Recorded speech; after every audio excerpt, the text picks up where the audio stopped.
Starting with the big blockers, there was essentially two people that could have been, associated with the big blocker camp that sort of show up in the files. Those two people are Gavin Andreessen, who was, of course, Satoshi's sort of appointed successor to lead Bitcoin Core, and also very prominently a fan of big blocks, as Satoshi was.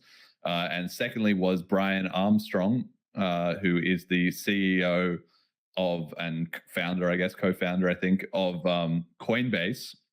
So Gavin is in there twice, once or maybe three times, I think, but only once where it's actually him, where Epstein sends him a message and says, "Can we meet up? Like, I want to see what you're working on," kind of thing. And Gavin says to him, "No, sorry, I'm busy," sent from my iPhone. And that's it. So that was in 2011.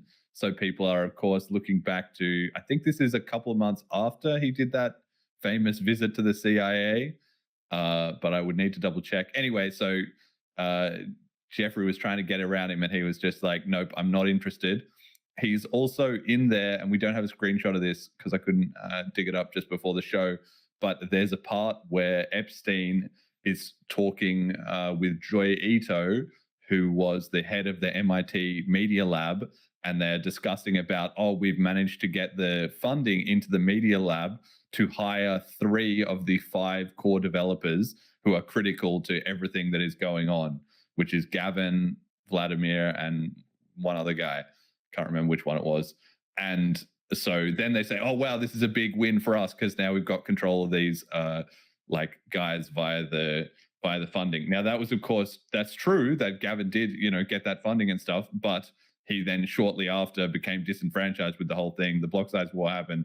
He left the MIT Media Lab, and he was kind of out of there. So I feel like that's about as good, for having appeared in the files at all. That's probably the best exculpatory evidence you can possibly get. I don't know. What do you make of that, Jonathan? Are you worried about Gavin being compromised by Epstein? No, I'm not worried about Gavin. I think Gavin's great. No, I read somewhere someone else also made a comment that said that the reason Gavin gave this response is because someone gave Gavin a heads up of some of the things that were going on, and so Gavin had some information. I don't know how true that is. I'm not going to speculate on it at this point out, but I read it somewhere. But I think a more interesting part isn't the fact that they hired people in that space, or that they are happy that they managed to exert influence. I think the more interesting part is their motivation for why they wanted that influence.